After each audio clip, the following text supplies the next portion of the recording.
नमस्कार साथियों, आप सभी का एक बार फिर से आपके अपने यूट्यूब चैनल पर बहुत बहुत स्वागत है। यूपीपी कांस्टेबल 60,244 री एग्ज़ाम के लिए आपके पास बहुत कम समय शेष बचा है। तो ये जो भी समय आपके पास शेष बचा है उसको बहुत अच्छे से आपको यूटिलाइज़ करना है। और इस समय के लिए मैं आपको 5 टिप्स ऐसे शेयर करने जा रहा हूँ आपके साथ, जो जितने भी सफल कैंडिडेट्स होते हैं उनकी स्ट्रेटेजी में वो इन टिप्स को ज़रूर फॉलो करते हैं। तो इन टिप्स को आप भी फॉलो कीजिएगा, निश्चित ही आपको बहुत अच्छे इसके जो है रिजल्ट्स मिलेंगे। चलिए, आपको ये जो 5 टिप्स मैं आपके सामने शेयर करने जा रहा हूँ। सबसे पहला टिप्स है, आप जानते हैं आपका जब प्रश्न पत्र रखा जाएगा या जो आप मॉक टेस्ट लगाते होंगे तो उसमें आप देखते होंगे जो क्वेश्चंस हैं उनका जो पैटर्न कुछ इस प्रकार आपको देखने को मिलता है। उसमें जो ईजी क्वेश्चंस होते हैं उनका आप देखेंगे लगभग 50% क्वेश्चंस ईजी कैटेगरी के पूछे जाते हैं। उसके बाद जो मॉडरेट लेवल के जो क्वेश्चंस होते हैं उनका आप देखेंगे नंबर होती है लगभग 40%। इसके बाद जो हार्ड लेवल के क्वेश्चंस होते हैं उनकी संख्या आप देखेंगे लगभग 10% के आसपास देखी जाती है। आपको करना क्या, जब आप मॉक टेस्ट लगाएं या जब आप क्वेश्चन पेपर सॉल्व करेंगे एग्जामिनेशन हॉल में, तो सबसे पहले क्या करेंगे, जो ईजी कैटेगरी के क्वेश्चंस होते हैं, यानी ईजी कैटेगरी कैसे पहचानेंगे, वैसे सवाल जिन्हें आप देखते हैं और देखते ही आपको वो जो सवाल सॉल्व कर लेते हैं वो ईजी कैटेगरी के क्वेश्चंस होते हैं। तो सबसे पहले ऐसे सवालों को आपको शुरू करना है, उनको हैंडल करना है। उसके बाद क्या करना, मॉडरेट क्वेश्चन के जो होते हैं उनको आपको हैंडल करना। मॉडरेट टाइप के क्वेश्चन वैसे होते हैं जिन्हें आप एक बार पढ़ते हैं और थोड़ा सा आप डाउट में हो जाते हैं, कन्फ्यूजन में हो जाते हैं, उनको आप सर्कल कर दीजिए। उसके बाद आप सेकेंड राउंड में उन क्वेश्चंस को अटेम्प्ट कीजिएगा। सबसे लास्ट में आपको क्या करना है, हार्ड टाइप के जो क्वेश्चंस हैं उनको अटेम्प्ट करना है। और कई बार ये क्वेश्चंस ऐसे होते हैं जो हमें छोड़ने होते हैं, क्योंकि इनका लेवल बहुत ज़्यादा डिफ़िकल्ट होता है। इस वजह से करना हमारे लिए उतना एज सच हमारे लिए कंफर्टेबल या बेनिफिशियल नहीं होता, क्योंकि बहुत टाइम टेकिंग होते हैं।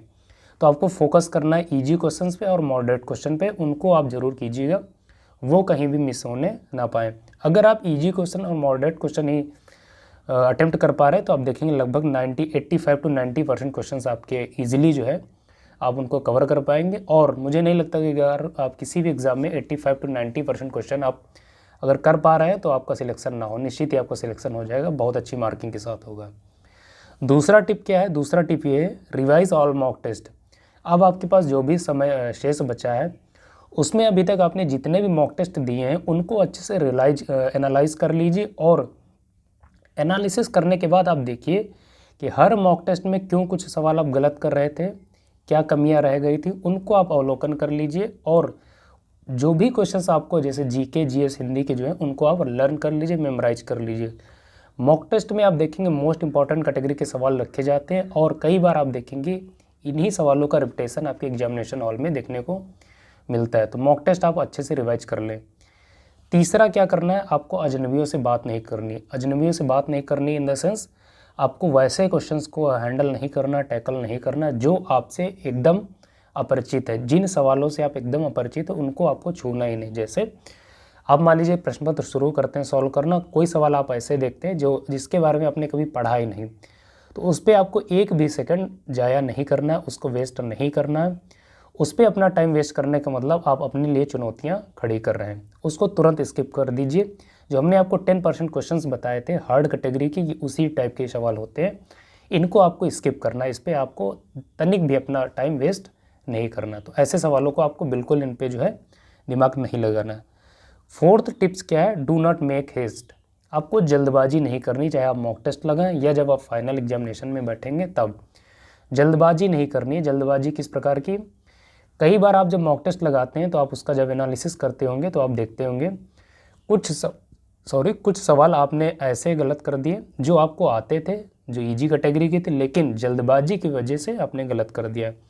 हो सकता है आपने बहुत अच्छे से प्रॉपरली आपने क्वेश्चंस ना पढ़ा हो, या आपको जो ऑप्शंस दिए गए थे उनको प्रॉपरली ना पढ़ा हो, सवाल को बिना समझे ही आपने जल्दबाजी में टिक कर दिया और आगे बढ़ गए।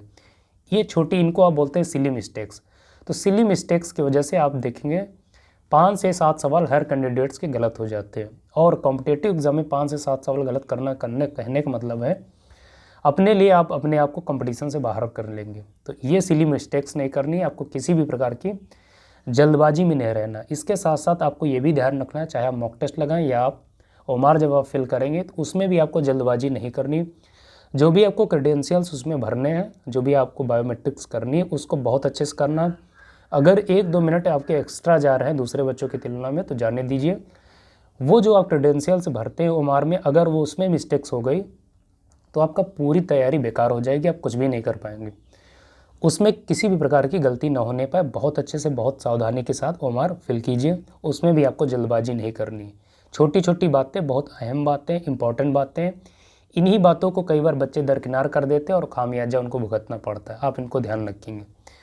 लास्ट और जो 5th मोस्ट इंपॉर्टेंट टिप्स है वो है सारे क्वेश्चंस को अटेम्प्ट करने का प्रयास ना करें। देखिए, अगर 150 प्रश्नों का प्रश्न पत्र आपके सामने रखा जा रहा तो उसमें लगभग 20 to 25 या आप कह लीजिए 30 क्वेश्चंस ऐसे होते हैं जो 10% के आसपास होते हैं, और ये सवाल ऐसे होते हैं जो आपको स्किप करने ही होते हैं। अगर आप इनको करने के चक्कर में पड़ेंगे तो निश्चित तौर पे आपके सवाल दूसरे गलत हो जाएंगे और आप नेगेटिव मार्किंग के चपेट में आ जाएंगे।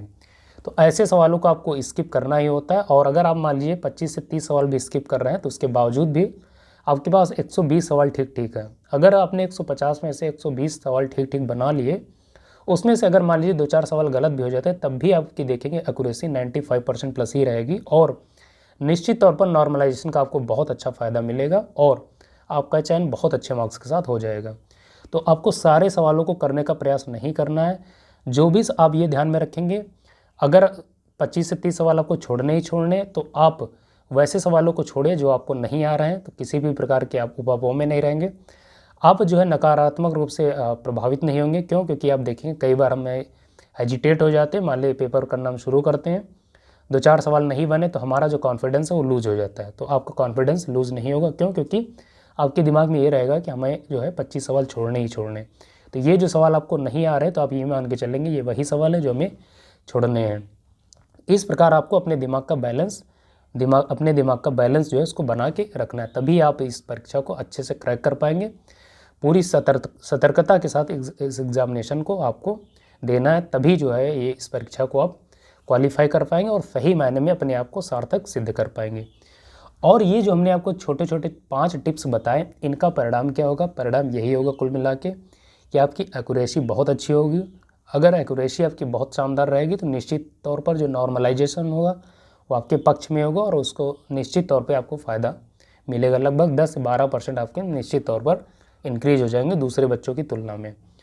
तो ये छोटे छोटे जो हमने 5 टिप्स आपको शेयर किए, बहुत मोस्ट इंपॉर्टेंट टिप्स हैं। हो सकता है आपको उतना ज़्यादा ये बातें वजनदार ना लगती हैं, लेकिन जब आप इनको आप फॉलो करेंगे, अपनी तैयारी के साथ इन बातों को ध्यान में रखेंगे, तो निश्चित तौर पे आप दूसरे कैंडिडेट्स की तुलना में, दूसरे एस्पिरेंट की तुलना में आप कहीं ज़्यादा वजनदार अपने आप को पाएंगे और इसका परिणाम होगा आप इस परीक्षा को बड़ी आसानी से के साथ क्रैक कर पाएंगे और निश्चित तौर पर एक दिन आप इस यूनिफॉर्म को धारण करेंगे।